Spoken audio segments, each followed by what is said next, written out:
Salut à toutes et à tous et bienvenue dans cette nouvelle émission de Top Sport qui s'installe cette semaine au bord de la piste de Bicross Club de Cernay. On va donc parler de BMX puisque le club orinois accueillait la finale du Challenge Grand Est. Près de 500 pilotes étaient au départ dans les différentes catégories. On va parler dans quelques instants de cette discipline très spectaculaire et très rapide, vous le voyez derrière moi. Direction Strasbourg. Pourtant, pour commencer cette émission, on va parler de gymnastique puisque deux clubs strasbourgeois accueillaient une délégation de gymnastes russes de très haut niveau pour l'anniversaire et la fin de saison de deux clubs. Le SUC pour les garçons, la société de Cronenbourg pour les filles. Les deux équipes, garçons et filles, français et russes, se sont retrouvés samedi après-midi pour un gala. Regardez. Au départ, il y a les liens entre Strasbourg et Moscou, entretenus par les clubs alsaciens. Mais il y a aussi la fascination pour les gymnastes russes, toujours une référence au niveau mondial. Pouvoir voir comment ça se passe un entraînement, c'est le rêve de certaines de nos filles qui n'en ont pas dormi durant 2 nuits et qui étaient même déjà ici à midi pour surtout voir l'entrée des filles de Russie et des garçons aussi pour le Strasbourg Université Club. Moi en tant qu'adulte aussi, quand je vois ce niveau-là, ces filles qui évoluent, ces garçons qui évoluent sur les agrès, c'est vraiment quelque chose de, pour moi, magnifique. Je n'ai pas beaucoup de mots pour dire ça. C'est du très haut niveau par rapport à Strasbourg. C'est impressionnant et puis il y a aussi beaucoup d'amplitude dans les mouvements qu'ils font. Ils s'amusent un peu, enfin la gym c'est ça, s'amuser. Et puis c'était magnifique. 5 garçons en gym artistique, 7 filles en rythmique sont donc venus passer une semaine de stage à Strasbourg. Au menu, de l'entraînement bien sûr, mais aussi un gala avec les jeunes des deux clubs qui les ont accueillis. Des occasions uniques de côtoyer le très haut niveau. La gymnastique reste toujours à la base la même. Il est sûr que les Russes ont un niveau bien plus élevé que nous. Il n'y a pas de problème. Je crois que nos filles acceptent d'avoir en face d'elles des filles qui sont d'un niveau beaucoup plus élevé. Mais c'est là aussi le challenge, apprendre et voir des nouvelles choses, découvrir des talents bien plus forts que ce que nous, on peut faire, nous, dans nos petits clubs.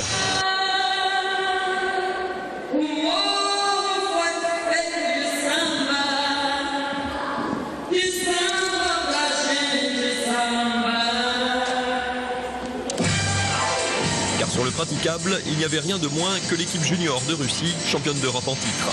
Sur les agrès, les garçons appartiennent eux à l'école olympique de Moscou.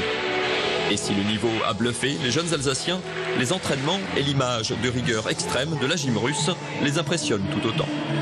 Les entraîneurs sont plus sévères et puis en France, on va dire qu'on a mal par exemple, ils vont sûrement nous faire changer d'exercice. Et puis en Russie, je pense qu'il faut continuer. Ce qui change, c'est le nombre d'heures d'entraînement par rapport à nous. Ils s'entraînent déjà le matin, alors que nous, on s'entraîne le soir, mais pas tous les jours dans la semaine. Elle s'entraîne 8 heures par jour. Oui, 8 heures. Avec des devoirs en plus. Et les devoirs, après 40 heures d'entraînement hebdomadaire, il faut avoir envie. Un exemple de plus, en tout cas, de la différence de méthode et de moyens entre les deux pays.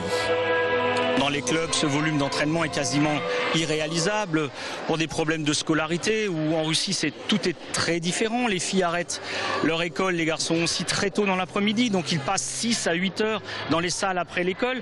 Ils ont peut-être une culture quand même de la gymnastique en Russie qui est nationale. C'est-à-dire que pour eux c'est un sport très important et historique, ce qui est un peu moins le cas chez nous en France. Les deux clubs strasbourgeois ont en tout cas clôturé leur saison de fort belle manière. Garçons ou filles, la magie opère toujours. Allez, juste pour le plaisir, après 40 heures d'entraînement par semaine pendant des années, on peut offrir ça.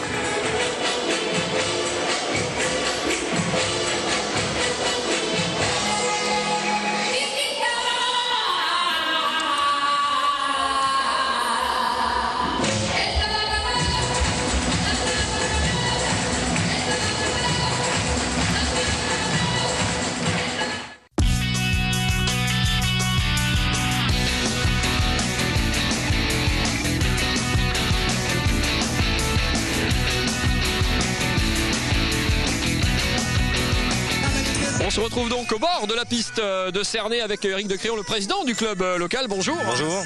Alors on le voit, il y a eu beaucoup de courses aujourd'hui, beaucoup de pilotes, près de 450 dont 75 rien que pour le club de Cernay. Ça veut dire quoi? Ça veut dire que le BMX ça se porte bien dans la région et puis au-delà un petit peu. Le BMX se porte de mieux en mieux, surtout dans la région, on a un gros engouement et le club se développe vraiment beaucoup.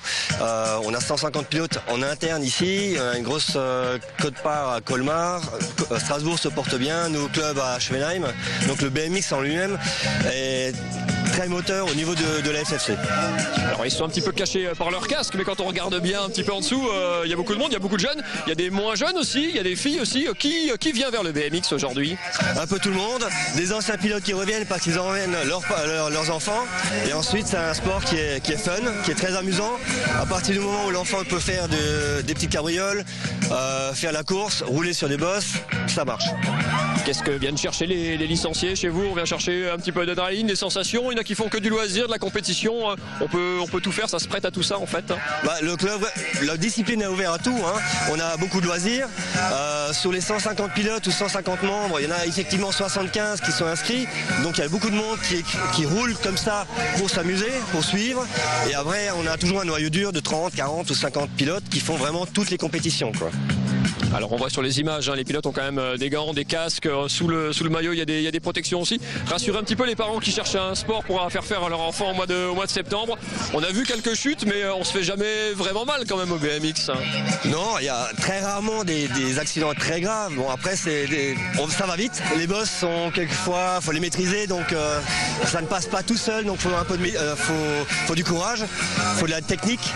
Et plus on a de technique, plus on va vite. Et c'est là où si on n'est pas protégé, on se fait peut-être un peu plus mal. Pour finir sur les pilotes de très bon niveau, comme vous en avez certains au club à l'occasion de ces finales du Challenge Grand Est. La difficulté après c'est quoi? C'est qu'à haut niveau après il faut aller loin pour trouver des circuits, pour trouver des clubs, pour trouver des compétitions. Plus le niveau augmente, plus les parents sont demandés à contribution pour faire des grands déplacements, parce que les championnats de France, les coupes de France sont à des distances assez élevées. Il y a toujours 300, 400, 500 km à faire. Quand on passe sur des coupes d'Europe, c'est au-delà. On se retrouve en Belgique, on se retrouve en Allemagne, en Lituanie ou en Suède. On a des pilotes qui sont qualifiés pour le challenge européen et mondial. Cette année, c'est à Auckland, donc vous imaginez le déplacement à faire, quoi. Effectivement, ça fait un petit peu loin de l'Alsace et de Cernay. Merci beaucoup, Eric. On va parler matériel et technique de course dans quelques instants avec un pilote. Juste après, c'est quelques images.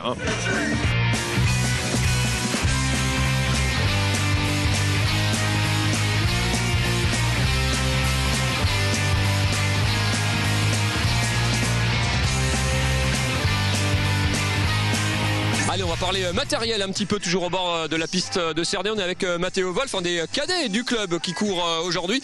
Mathéo, on voit les deux vélos déjà un petit peu différents. Qu'est-ce qu'il n'y a pas un seul modèle de BMX en fait? On trouve deux types de vélos en fait sur ce genre de course. Ouais, effectivement, il y a 24 pouces, catégorie où il y a les mini mais les cadets en cruiser 1 et cruiser 2, c'est les plus âgés. Et il y a encore 20 pouces. On n'est pas très bien assis pour être tout à fait honnête parce que la salle est toute petite. Parce qu'en fait on est quasiment jamais assis sur la salle. On voit sur les courses, on est toujours debout en fait. Ouais, on est tout le temps debout et pour sauter et enrouler. Donc elle sert pratiquement à rien. Qu'est-ce qu'on voit en fait? On est tout le temps debout sur les pédales et paradoxalement on pédale très peu en fait. C'est pour ça que l'aire de départ, comme dit, est inclinée. On prend de la vitesse au départ, on pédale quasiment pas. C'est quoi? C'est une technique après d'utiliser vraiment le relief, le circuit pour se relancer à chaque fois. Dans chaque boss, on repousse bien pour prendre la vitesse et tous les plats, on pédale. Et on pédale au maximum pour gagner la vitesse. Dans les virages, à l'entrée et aussi en sortie. Est-ce qu'on peut tout faire? On peut se déplacer? Il y a des trajectoires à respecter. On voyait des couloirs uniquement au départ. Après, ça frotte un peu dans les virages. Donc, c'est quoi la règle? On doit tenir sa trajectoire? Comment ça se passe? Dans la butte, oui. On doit rester dans notre trajectoire, mais après, on peut aller où on veut. Et juste derrière ligne aussi, on doit rester droit, sinon on se fait disqualifier. Sur les vélos aussi, on voit. Alors, c'est vrai que ça va relativement vite. Il y a un seul frein. C'est quoi en course? On s'en sert.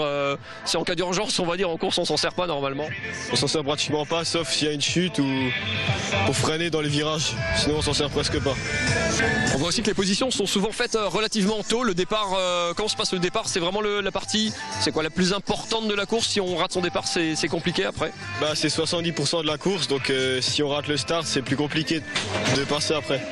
Mais ouais, c'est 70% de la course, donc c'est mieux. Ouais. Ça se joue sur quoi? On voit que la grille s'abaisse pour tout le monde en même temps. C'est-à-dire que c'est quoi? C'est du réflexe, c'est l'impulsion qu'on donne au départ. Ça se joue sur quoi? Ça joue sur le mouvement, en engageant le bassin avec le guidon et les bras le plus rapidement possible. Puis après, ça se joue après sur la piste. Le start c'est plus important c'est sûr, mais après dans tous les virages et sur toutes les bosses c'est compliqué aussi. On a parlé de sécurité un petit peu juste avant, on n'a pas vu beaucoup de chutes mais il y en a quand même, ça arrive évidemment des accrochages, ou une chute qui en entraîne une autre. On y pense, c'est un sport de contact aussi quelque part, ou on vient là pour ça aussi un petit peu? Ouais, c'est fait pour ça, mais après on a des combinaisons et tout pour se protéger. Mais en course, on n'y pense pas vraiment. Si on y pense, on tombe forcément. Donc ça sert à rien d'y penser en fait. Pour finir, l'entraînement en BMX, c'est quoi? On fait uniquement de la piste, ou il y a aussi toute une partie, il faut de la puissance, on s'entraîne on peut entraîner la technique spécifiquement? Comment ça se passe hein? Il y a la partie sur la piste, qu'on travaille surtout sur la piste. Sinon après, physique, sur des vélos d'entraînement ou du vélo de route, un peu de tout. Et des parties aussi musculation pour les plus âgés. Merci. Ouais, c'est tout. Ouais. Merci beaucoup, Mathéo. Et voilà, Top Sport, c'est fini pour cette semaine, c'est fini pour cette saison également. Mais je vous donne rendez-vous tout au long de l'été dans des émissions spéciales de Top Sport pour revivre les meilleurs moments de sport dans la région tout au long de la saison écoulée. Et je vous retrouve bien sûr au mois de septembre pour de nouvelles aventures et toujours plus de sport sur Alsace 20. Bonnes vacances à tous, bel été, à très bientôt, bye bye.